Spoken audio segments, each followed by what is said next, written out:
Jangan lupa subscribe, like, dan komen.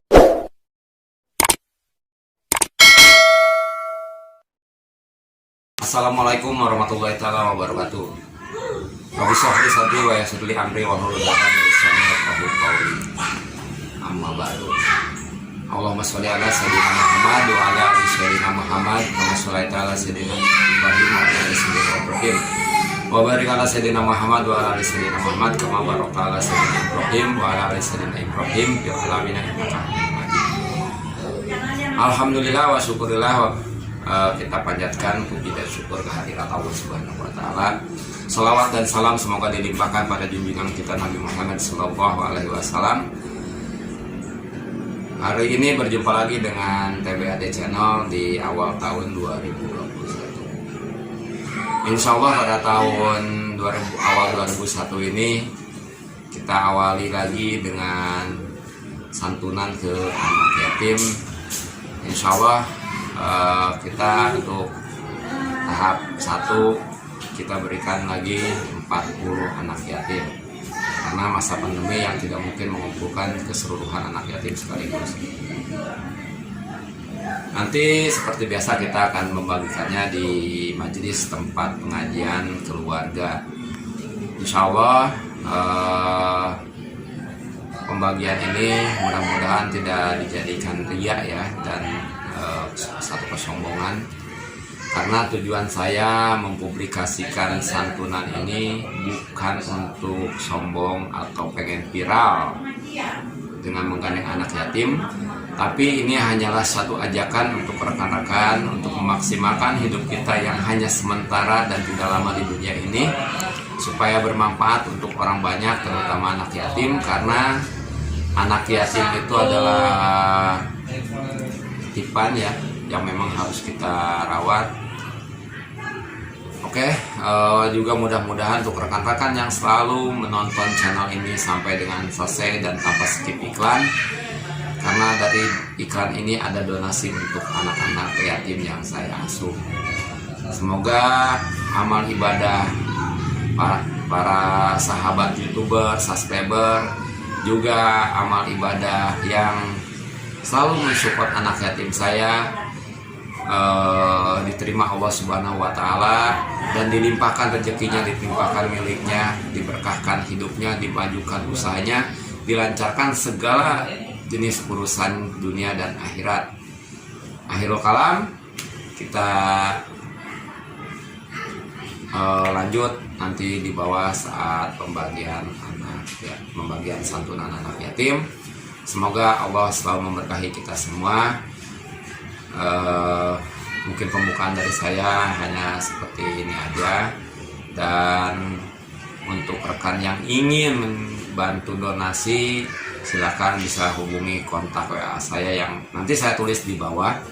Silahkan jika ingin berdonasi, yang pastinya donasi Anda tidak akan salah alamat, karena memang anak yatimnya murni anak yatim, dan saya bukan sebuah panti ataupun bukan panti asuhan ya, bukan juga satu lembaga sosial, tapi ini pure murni pribadi aja. Jadi ya memang tidak ada embel-embel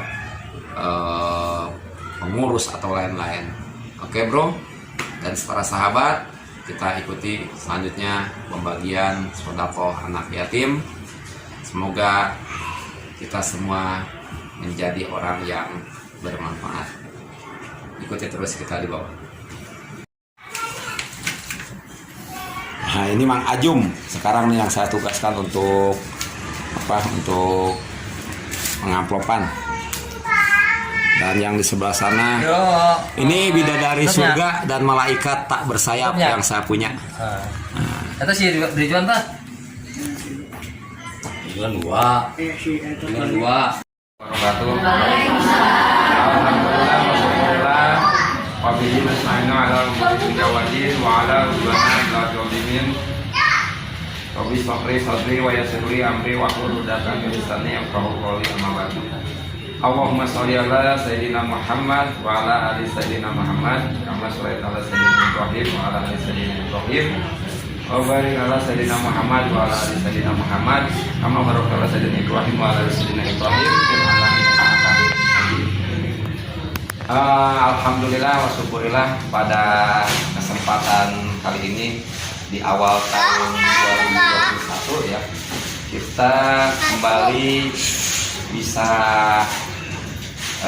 mendapatkan sedikit rezeki dari Allah ya, sebuah milik untuk orang lain, dari orang lain yang dititipkan Allah untuk kita semua.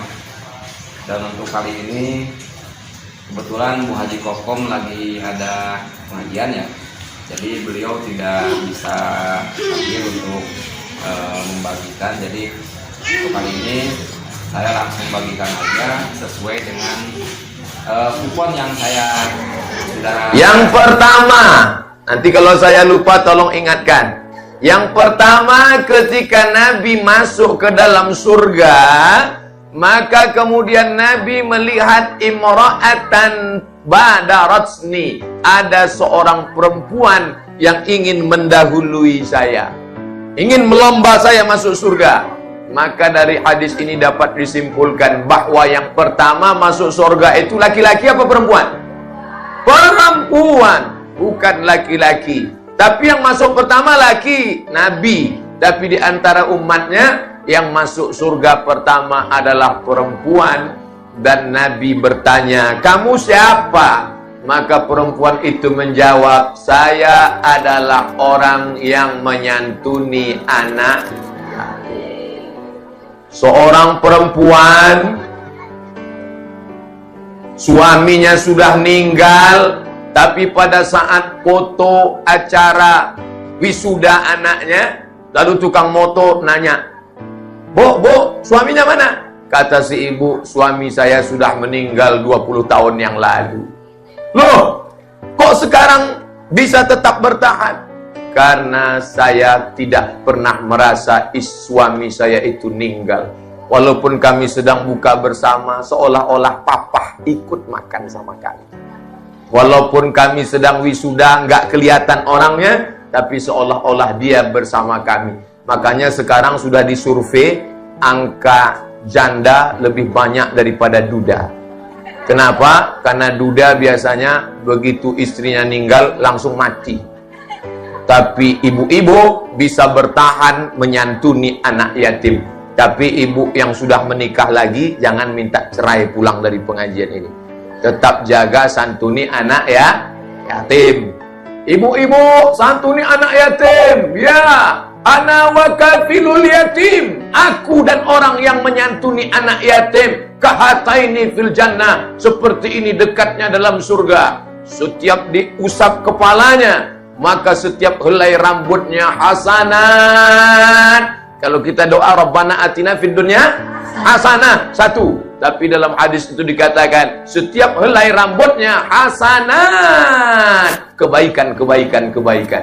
Makanya setiap nyantuni anak yatim, usap kepala. Setelah usap kepala, kenapa? Karena setiap helai rambutnya ada pahala. Tapi jangan dipahami hadis ini tekstual. Ada ibu-ibu yang mahamin hadis ini tekstual, yang dia usap, yang gondrong-gondrong aja. Yang gundul dia nggak usap. Ini maknanya biarpun anak yatim itu gondrong atau gundul, pahalanya sama. Jangan dibeda-bedakan. Nanti yang anak yatim perempuan dia nggak usap. Kenapa? Pakai jilbab Pak Ustaz, nggak kena rambutnya. Maka ini sama. Maka santunilah anak yatim. Perempuan yang menyantuni anak yatim, maka dia sama dengan Nabi dalam surga, seperti jari tengah dan jari telunjuk. Kira-kira berapa jarak jari telunjuk dengan jari tengah? Ada 10 cm? Nggak ada. Tapi beginilah dekatnya. Masa semuanya dekat dengan Nabi seperti ini Pak Ustadz? Tergantung sodakohnya. Kalau 5 juta dekat. Tapi kalau 5.000 ya nonton layar tancap lah. Seperti nonton sepak bola pakai tiket. Kalau tiketnya itu tiket VVIP, very important person, itu dekat betul. Jangankan pemain sepak bola, bulu kaki pemain bolanya kelihatan. Tapi kalau dari jauh, kadang-kadang bolanya bulat, kadang-kadang bolanya lonjong, Tiba-tiba datang angin kencang, terbang layar tancapnya sekalian. Oleh sebab itu, ibu-ibu mau cepat masuk surga? Mau dekat Nabi Muhammad SAW? Oleh sebab itu, santuni anak yatim.